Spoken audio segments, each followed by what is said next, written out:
Sir Gov, may nahanap na akong kakilala ni Carmen. Yung anak ni Carmen, ano nangyari sa kanya? Ang huli kong balita, ipinaampun daw po ni Carmen. Lalaki o babae? Ay, babae po yun. Happy birthday, Carmen, my friend! Kung buhay pa po yung si Aling Carmen siguro kasing bait mo po siya. Hindi ba aaminin kita tayong totoo? Dahil manganganib ang buhay niya. Bakit umiiyak si Nanay Guwapay? Ang lahat naman ng ito ay dahil sa'yo, anak. Kahit ibigay ko sa iyo lahat ng maging buhay ko. Hindi pwede to. Bakit ba yung itsura ko? I hate you! Mga inutil yung sinaga ito. Mga inutil. Napagkamalang ikaw, si Tata. Bobo sila! Bobo! Dapat ang mukha ni Tata ang sinira nila gamit yung asido, hindi yung sayo. Yung sayo. Ay, please. Pinapahanap ko na sila. Pinapahanap ko na sila. Magsisisi sila. Magsisisi sila at magbabayad sila. Magbabayad sila. Pero hindi lamang sila, Mami. Kasalanan din to ni Tata. Kasalanan niya na pinanganak siyang kamukha ko. Sinira niya yung buhay ko! Hindi pa ako tapos, Tata. Magbabayad ka. Sisirain ko rin yung buhay mo. Magbabayad ka. Hindi pa ako tapos sa'yo. Ayaw ka! Ayaw ka!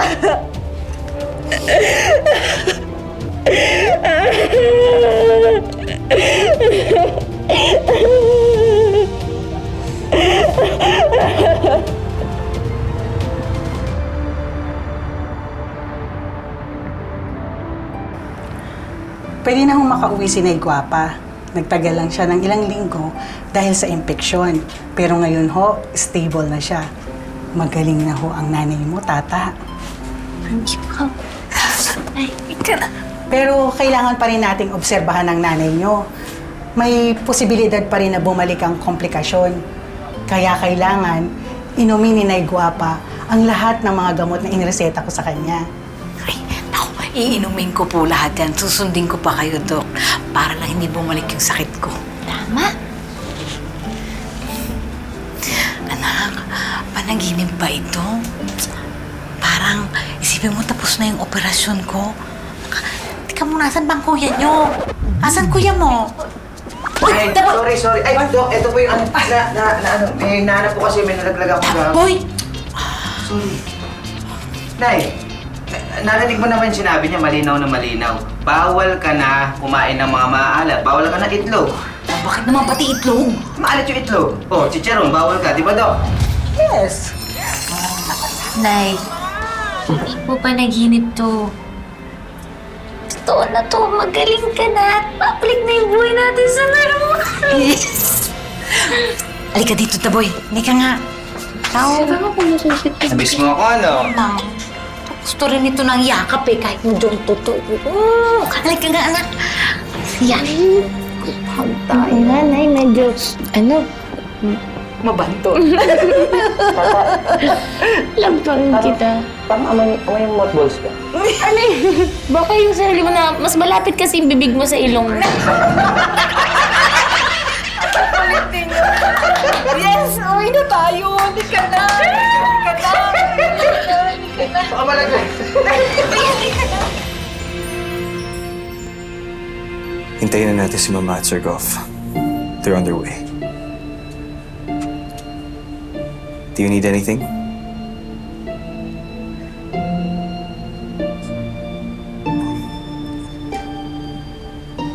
Masakit pa yung face mo. You're still recovering from your reconstructive face surgery.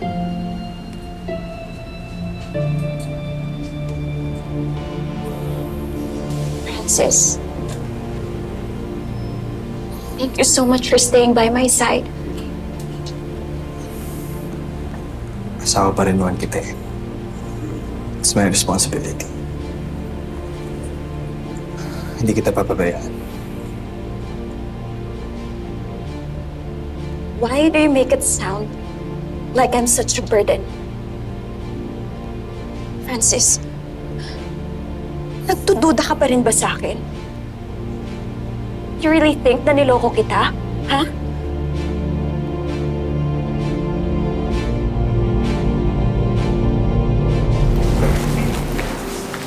Uy, anak. Daan muna ako sa chapel. Ay, sige po. Ako na po muna bala sa babayaran natin. O, sige. Sige po.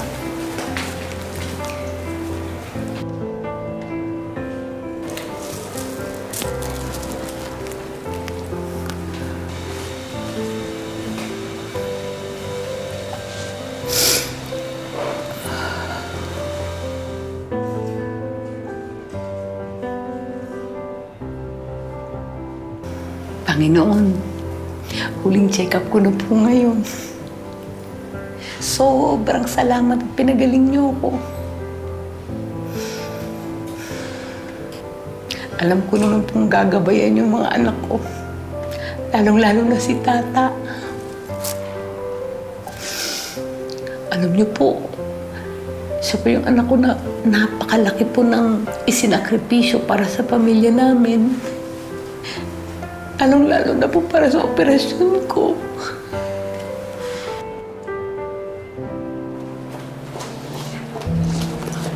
How's Phoenix? Wala eh. Sir Gov.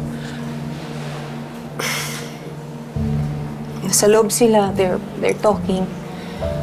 Good afternoon po. How is she? Well, her injuries are severe.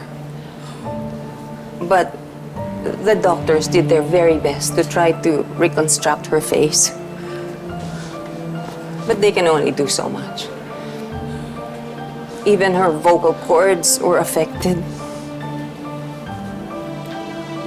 But the most important thing is she survived, right?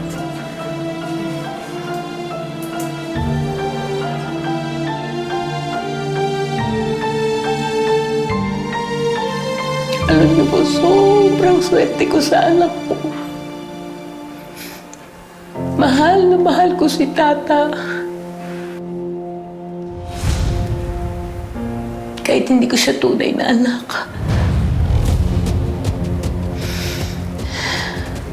Nay?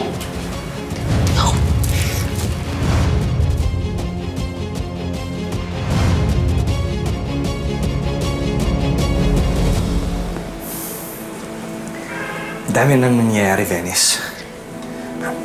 I don't even know what to think anymore.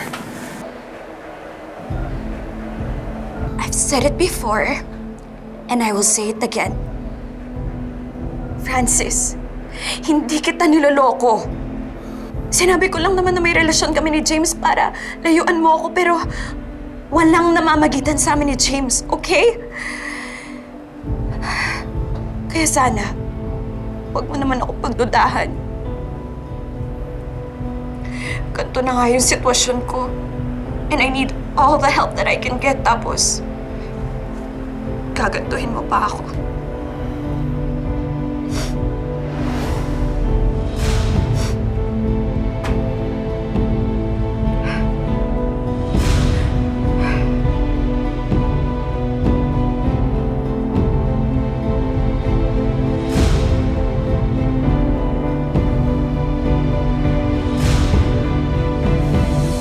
Ano po yung sabi niyo? Na hindi niyo po ako tunay na anak?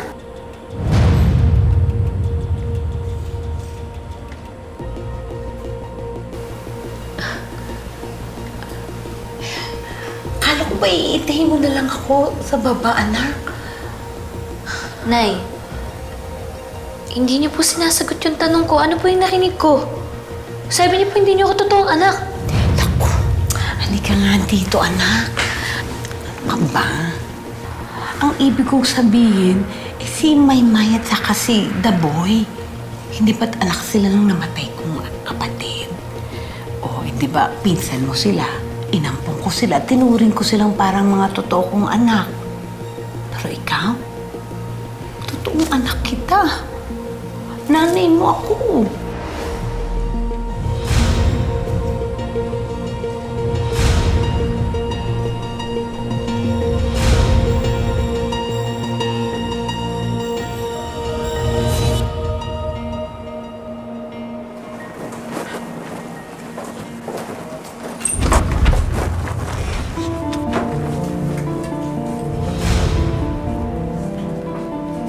Oh my God. Venice? You look different. Yes, Sir Gov.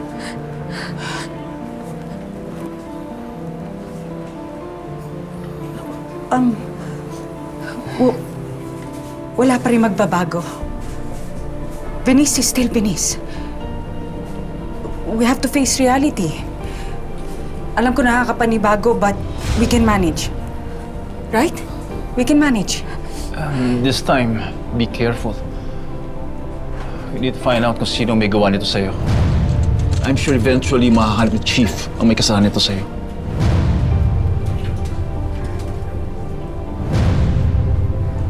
Maraming salamat po sa suporta ninyo. I know na medyo naging magulo ang sitwasyon natin previously. Pero maraming salamat. We are family. You are my family.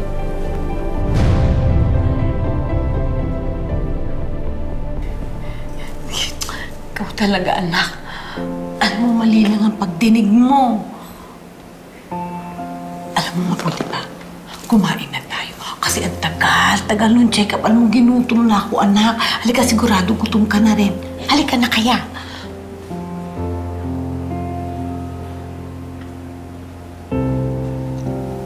Anak, mahal na mahal kita. Anak kita. Halika nga dito. Alam mo, pinagdasal kita sa Diyos. Pagpasalamat ako sa Kanya na binigay ka niya sa akin. Ginawa ka niyang anak ko. Mahal kita, Tata.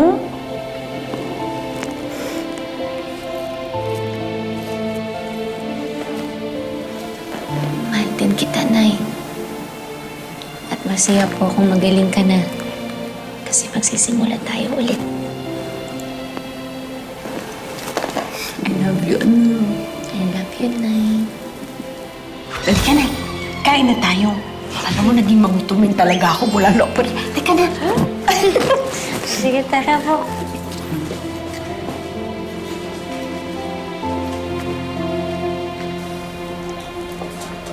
Pinapaayos ko na yung press con kung saan papakita ko na sa mga tao ang bagong mukha ng aking anak.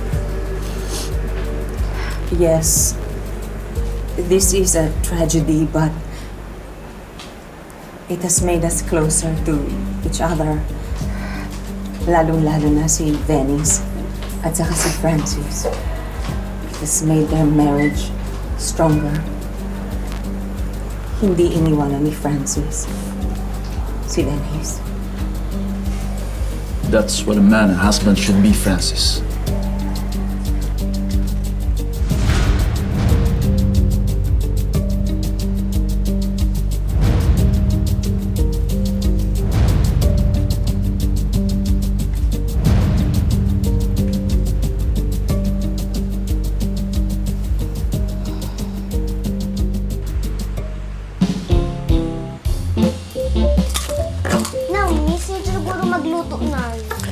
Oo naman. Tagal ko kayang natenga sa ospital. Alam nyo, ang namimiss ko, yung batsuya natin. Ako, Mike. Namimiss kong mag-deliver sa mga suki natin. Kilala kita, kuya. Ang sabihin mo, namimiss mo puntahan yung mga chicks mo. Yung mga chicks mo, hindi ka naman pinapansin. May nabibili ka na, ha? Narinig nga kita sa banyo. Yung chicks mo, sa sinasabi mo, ay, ba't mo ako pinastes? Uy, bunganga mo! Maghugas ka na lang dyan. Huwag kang naniniwala at nanay dyan. Bahala kayo. Ay, talaga.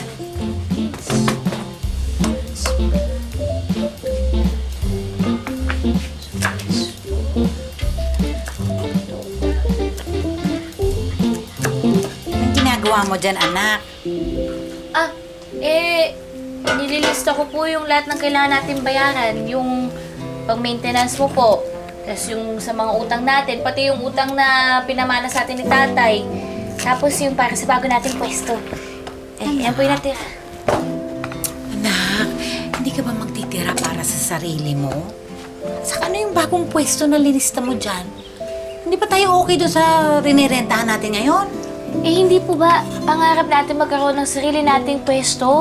Para hindi na natin pinaproblema kung magkano yung renta. Anak, magtabi ka para sa'yo. Hindi ba pangarap mo na mag-culinary dahil gusto mong mag-chef? Eh, hindi ba mahalang matrikula noong araw kaya huminto ka ng high school? Sansa mo nani nga matuman ang imo handong. Tata, tama si nanay eh. Ako nga, di ko nga pinagpatuloy yung pangarap kong maging model eh. At saka ikaw, sobrang dami mo nang sinakripisyo sa pamilya natin. Siguro, oras na para asikasuhin mo naman yung sarili mo. At saka yung tindahan, huwag kang mamoblema kasi ako nang bahala. Ano? Paano ba yung mong sabihin dyan? Ha? Nay, malapit na tayong yumaman. No, akong bahala. Ito kasi si Kuya. May bago na lang racket. Sumali sa... Wait! Don't talk when your mouth is full, okay? Basta, next time, sasabihin ko sa inyo. Sige. Alam nyo? Sa bagay, tama po kayo eh. Sige na nga. Titinag ako magkano yung tuition fee ng para sa culinary school. Yan. Tama, tama. Siyempre, maayos din na matupad ko yung pangarap ko maging isang chef, di ba? Kasi pwede tayo magkaroon ng sarili nating restaurant, tapos gaganda yung buhay natin. Yun! Tama. Model ka, ha? Model ako. Sige, bahala dyan, ikaw pa. Ako naman, gusto kong mag-aral kung paano magpaganda ng mukha. Bakit naman? Para dyan! Hoy, ikaw nawiwili ka. Kanina ka pa eh. Isa. Aray ka! Ay, wag! Wag! Kanina ka pa eh.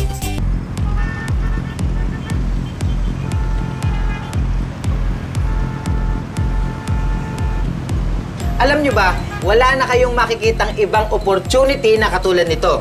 Na yung pera nyong 9,999 eh magiging 300,000 sa loob lamang ng isang taon. Oh, di ba? Oh, nakita nyo? Oh. Ano sabihin nyo? Oh. Eh paano? Pag wala kami na-recruit.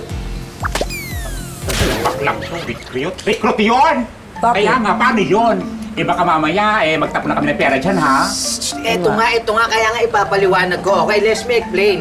Ha? Okay. May kasama naman skincare product, no? Na pwede nyo ibenta para mabawi nyo yung puhunan nyo. Kapag ka hindi nyo naibenta, pwede nyo naman gamitin eh. Gagamit din kayo ng utak, di ba? Eh, tulad ko, gumamit ako ng utak. Ano ako, bali? Ha? Hindi nila ako mautaka sa mathematics na yan, ha? Aba, baka hindi nyo natatanong. 3 gabi ko nang ginagamit yan. Di nyo nakikita? Ha? Yung balat ko, pakintab na ako ng pakintab. Ano, ante? Sasali ka ba? Eh, pautangin mo kung gusto ko rin sumali. Sige na. Try lang natin. Kuya Daboy. Oh. Kinakabahan ako dito. Huwag kang kabahang gumamit, Jampol. Ha? Kikinis ka dito. Popogi ka rito. Tandaan mo yan. Kuya Daboy, hindi sa skincare product na to. Sa negosyong to. Pero syempre, kahit ganun, susuportahan pa din kita. Yan! Yan ang gusto ko sa'yo eh. Kaya botong-boto ako sa'yo eh, ha? Yung tatay mo, ha? Alukin mo yan. Sige, ako bahala dyan.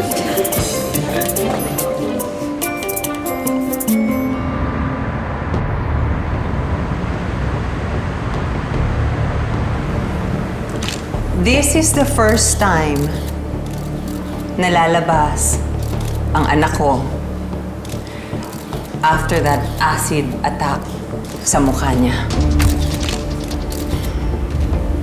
The doctors tried their very best, pero hindi na nila naibalik ang dating mukha ng anak ko. But today, nakaipon siya ng lakas ng loob para humarap sa inyong lahat. My daughter, Venice.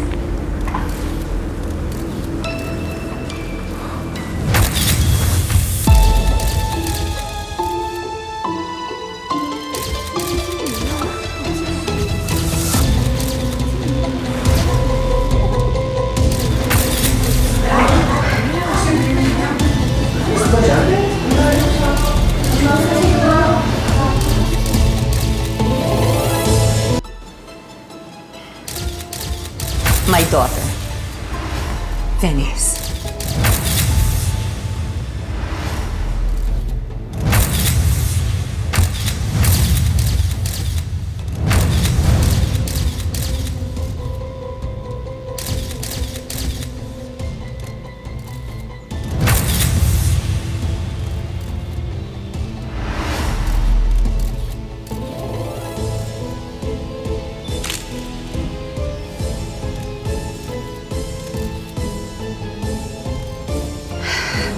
Hello, everyone. Alam ko, iba na yung mukha ko. And even my voice changed. At sa totoo lang, bilang artista, hindi ko naakalain na mahaharap ko pa kayong lahat pagkatapos masira ng mukha ko. Sa dami ng operasyon na pinagdaanan ko. But I am here now. This is the new me. I even changed the color of my hair, as I want to show to you a new chapter of my life.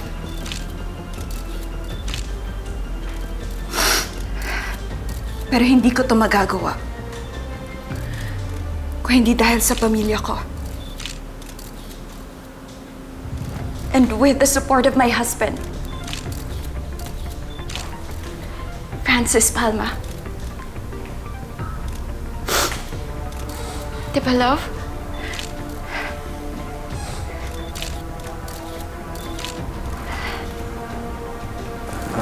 Yes, love.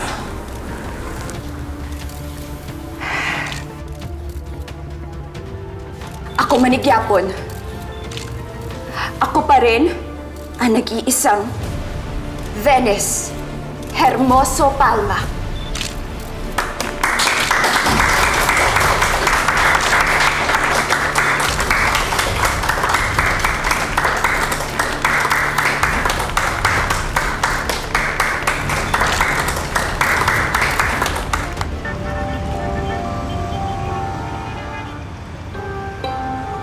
Ano ba yan, Daboy? Isang oras na kami naghihintay dito, ah! Asa ba si Manny na yan? Anong oras ba darating yung kasosyo mo, The Boy? Baka maging lalaki ako, mabugbog kita, ha? At saka, The Boy, ha? Ang laki ng perang nakuha niyo sa amin. Oo nga. Ang tagal naman yung... Sandali lang, pwede ba? Chill lang kayo. Kasi nga, darating na si Manny, dala yung kinita natin. Okay? Bibigay sa atin yon. Ang mabuti pa, umorder muna kayo ng pagkain dyan. Tatawagan ko lang siya.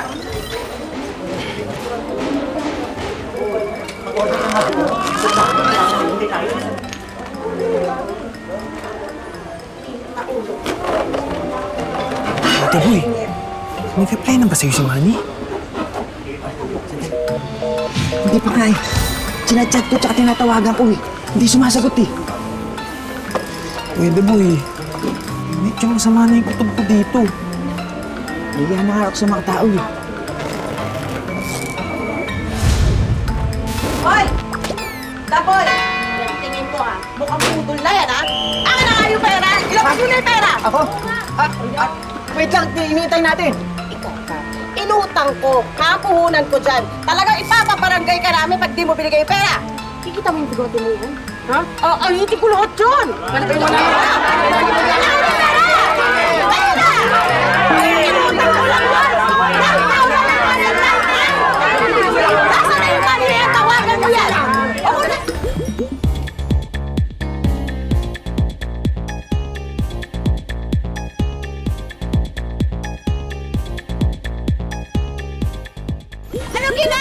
niyo sa anak ko? Ba't niyo sinasaktan ang anak ko?